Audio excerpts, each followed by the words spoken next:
Hello and welcome. I'm Seth Boustead, and I'm the lecturer for the Grant Park Music Festival's 2021 season. The concert I'm talking about today is going to take place on July 16th and July 17th, and it features three fantastic pieces, an inspired pairing, I do believe, by Maestro Kalmar. It opens up with three dance episodes by Leonard Bernstein from his musical On the Town, itself an adaptation of a ballet he did called Fancy Free. And then we're going to move to a viola concerto from the 20th century by Margaret Brouwer, originally written for Ellen Rose and the Dallas Symphony, performed with the Grant Park Music Festival by Masumi Per Rostad on viola.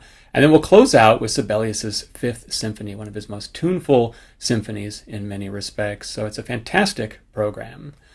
The Bernstein that opens up the piece is, this is a youthful work in many respects. Bernstein was probably about 25, 26 years old at the time. He is fresh off of a major success with the New York Philharmonic as a conductor, what will establish him as one of the great conductors of the world at that time. He's also fresh off of a success, though, with his first symphony as a composer.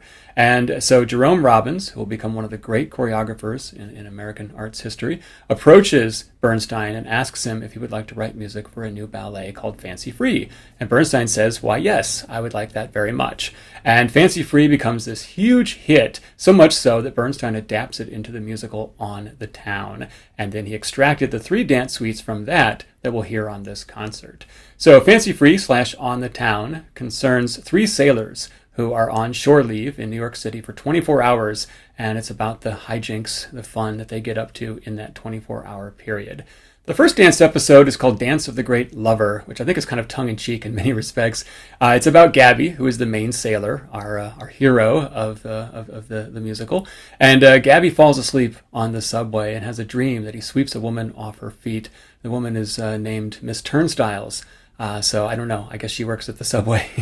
At any rate, Dance of the Great Lover is a dream in which he is, in fact, a great lover. This is Bernstein's most really extroverted music in many respects. It starts with a bang, a lot of offbeats, very much inspired by jazz and bebop.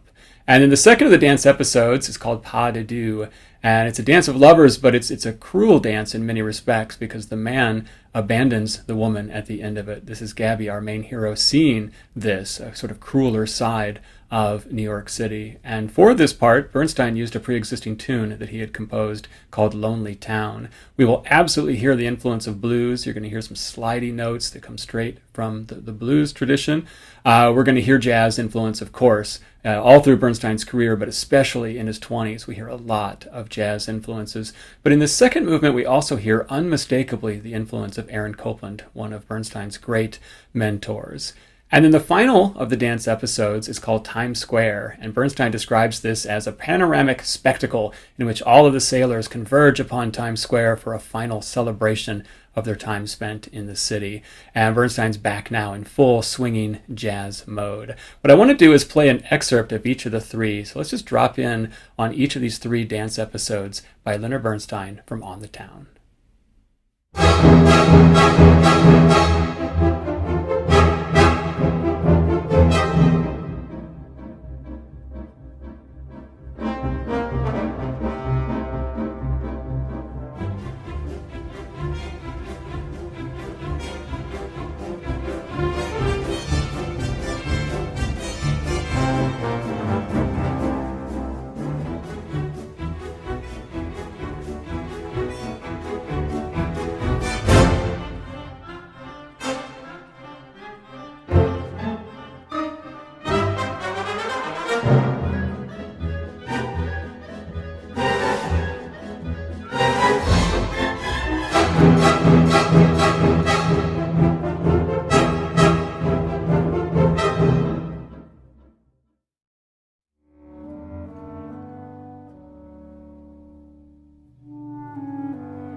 Excerpts from 3 dance episodes from On the Town by Leonard Bernstein. This is a young Leonard Bernstein, very confident, very sure of himself, very much in love with New York City, very much in love with jazz and blues, all the sights and sounds of the city, and we hear it all in this wonderful music. So that will open up the program, 3 dance episodes from On the Town by Leonard Bernstein.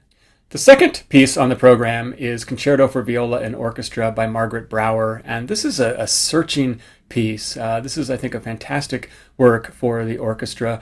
It was commissioned by the Dallas Symphony Orchestra and first premiered by Ellen Reed, their principal violist. On the Grant Park Music Festival, we're going to hear violist Masumi Per Rostad, and I got to catch up with him, so let's hear from him about this piece from his perspective as the soloist. So the first movement of the concerto, it begins with the viola somewhat incensed, kind of angry, and in kind of a heated dialogue with the orchestra. And as that movement develops, it's actually, I think, in terms of length, kind of the main movement of the work, almost 12 to 13 minutes thereabouts. And through the body of the movement, it starts to settle maybe the anxiety or the ire of the violist. Finally ending, it introduces a theme, the Ubi Caritas, and it's Margaret Brouwer's adaptation of this chant theme, and it just sort of develops and settles the viola down. And I think maybe in the second movement, the slow movement, the true heart of the violist it kind of emerges and really sings this beautiful lamenting and passionate kind of arc.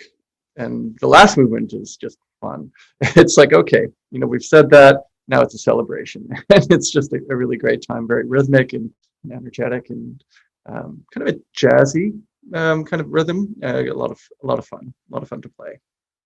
I mean, she's a violinist as well. Can you talk about the writing for viola? I mean, I'm a pianist, and usually when I write for strings, people say, ugh, and but with her background as a string player, I mean, is that present in the part or not? If not, no big deal, but if so, can you just kind of talk about how her background as a violinist might have informed the viola part? This concerto is actually incredibly idiomatic to the instrument. It sits very well in the viola. Which, we have certain considerations. We have 4 strings. We have strings that are separated by a fifth. And, we have 4 fingers that we play on. And so the way that she writes for the viola is actually quite natural. And I think that draws on her background as a violinist. She was a professional violinist. And, the early part of her career was really focused on performance. And then she became really a full-time composer. So as a violist, it's a treat to be able to play this work because it works. It works on the instrument. So I'm not sitting there trying to correct various elements of the work or find workarounds.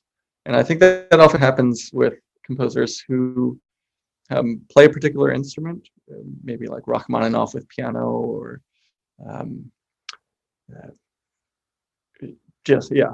across the board, it just helps to. Although, Beethoven actually, his first job was as a violist. And whenever I've played a Beethoven, he didn't write any concertos, but a Beethoven chamber music part, it's always like, Beethoven. But this piece it flows very naturally through the instrument. That's our soloist for the Viola Concerto by Margaret Brouwer, Masumi Per Rostad, talking about performing this wonderful piece. The last piece on the program is the Fifth Symphony by Jean Sibelius, a composer who has remained very, very popular since at least the 1930s. And it's easy to see why. Sibelius's music has this kind of grand cinematic sweep. There are these big gestures, this huge sound. We imagine almost heroic figures in this Finnish landscape, and yet the music is lyrical as well. The Fifth Symphony was revised over a period of many years, probably finished around 1918, and that's a significant date in world history, not only Finnish history, because the year before, in 1917, Tsarist Russia fell in the October Revolution, and Finland, which had been very much a yoke of the Russian Empire, used that distraction as an opportunity to declare its independence. And so over the next several years, the Finns will search for a national identity, and to a large extent, they build that identity around Sibelius, especially in his work Finlandia. So this is still in the future in 1918, no doubt about it. Nonetheless, destiny and the sense of Finland's destiny, the sense of Finland's national identity, is very much on Sibelius's mind in the Fifth Symphony. The piece is in 3 movements, and the first movement opens with this wonderful, very gentle pastoral call in the horns, these descending wind patterns. From there, the piece develops in a variety of different ways. The strings become more agitated. There's this sense of agitation and then relaxation all through the movement. I do believe that Sibelius doesn't develop his material the same way that Mozart or Beethoven do. It's more episodic in many respects, and the episodes are all part of a larger journey. Let's hear how Sibelius opens up the first movement.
That's a little bit of the first movement of Sibelius's Fifth Symphony. In the second movement, he does something that I find to be quite miraculous in many respects. He has this wonderful motif, this pizzicato motif in the strings, and very short staccato sounds in the winds as well. I've been thinking of it as the tiptoe theme. It sounds like somebody tiptoeing in this marvelous way. And then suddenly there's this huge, cinematic, gorgeous melody. And then later on in the movement, he manages to combine both of them. So let's hear both of these elements from the second movement.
That's a little bit of the second movement of Jean Sibelius's Fifth Symphony, and we're hearing what I'm talking about here. We're starting to hear those two motifs combining in this really wonderful way.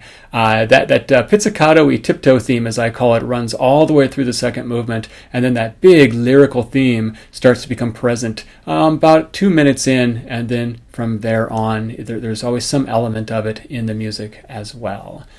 In the third movement, Sibelius is in full-blown heroic mode. It starts off with some agitation in the strings, a lot of movement, and then about a minute in, we get this heroic theme in the horns. The symphony itself is in the key of E-flat major, and E-flat has long been associated with heroism in music, and certainly with horns. A lot of times horns were pitched to B-flat or to E-flat major, so it's natural in many respects that Sibelius should write music for the horn in this key, but he does it in such a way, again, it is this grand heroic theme, Sibelius in full-blown heroic mode. Let's hear it. I'm going to start about a minute of the way in. We'll hear the strings, we'll hear the orchestra gradually building, and then this wonderful, wonderful cinematic melody comes in.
That's an excerpt of the third movement, the final movement of Jean Sibelius's Fifth Symphony. Full-blown heroic mode here. You can see why this is one of the most popular of Sibelius's symphonies. And that will conclude the program.